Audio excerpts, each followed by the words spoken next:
If you've ever walked through a museum at night, you know how every shadow feels alive, how every exhibit seems to watch you. But what if the museum wasn't just holding history?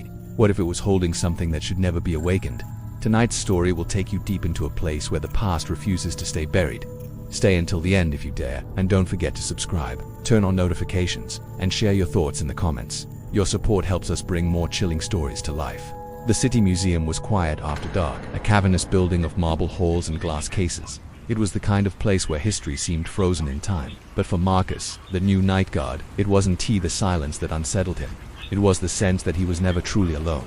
He'd only been on the job for a week, and already the exhibits had begun to play tricks on him. At first it was small things, a faint tapping sound echoing from the fossil hall, a soft thud from the Egyptian wing, but then he started noticing the subtle, impossible details.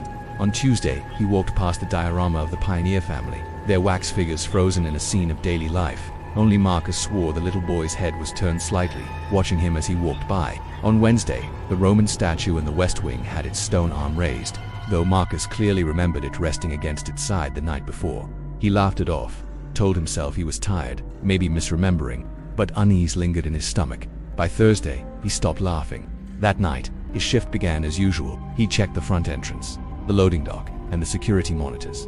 Everything seemed normal. But as he made his way into the Hall of Ancient Civilizations, the temperature dropped sharply.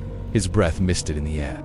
The glass cases housing artifacts, pottery, weapons, jewelry had fogged over from the inside, as if something was breathing within.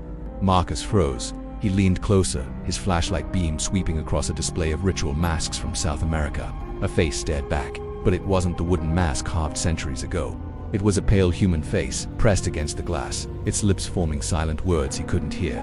When he blinked, it was gone. The mask was back, lifeless and ordinary.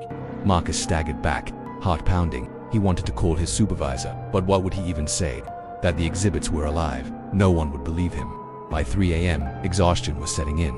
He stopped in the fossil hall, resting on a bench across from the towering skeleton of a Tyrannosaurus Rex. Its hollow eye sockets stared down at him. He closed his eyes for just a moment, and that's when he heard it. A slow creak of bone against bone. His eyes shot open. The giant skeleton had shifted.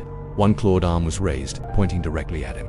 Marcus stumbled to his feet, flashlight trembling in his grip. He swept the beam across the skeleton's ribs, the tail, the skull. For a second, he thought he imagined it. Then, the jawbone opened. The scream that followed wasn't his imagination. It echoed through the fossil hall, not a roar of an animal, but the shrill cry of thousands of voices, layered on top of each other. Marcus bolted, his footsteps echoing across the marble floor. He ran to the Egyptian exhibit, his chest burning, lungs gasping for air. But here, the terror only deepened. The glass sarcophagus at the center of the room was shattered. The mummy inside the museum's prized relic was gone. Marcus's flashlight beam caught movement in the shadows. Something tall, wrapped in tattered bandages, was slithering out of sight. He backed away, stumbling, until he collided with the Roman statue from earlier in the week. Only now its marble eyes were wet, like living ones, staring into his. Every hallway seemed alive now.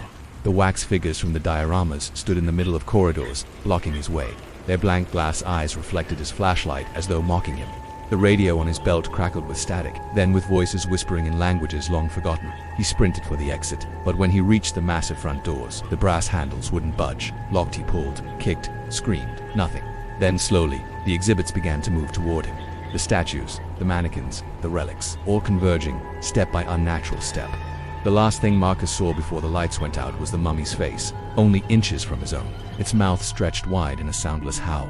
When the museum opened the next morning, Marcus was nowhere to be found. His uniform was neatly folded on the bench in the fossil hall. His flashlight lay beside it, still glowing faintly. The security cameras showed nothing out of the ordinary.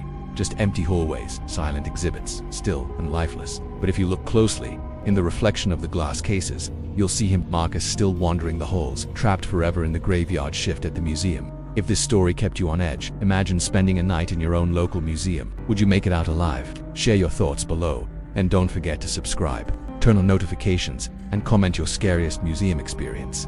More terrifying stories are on the way, and you won't want to miss them.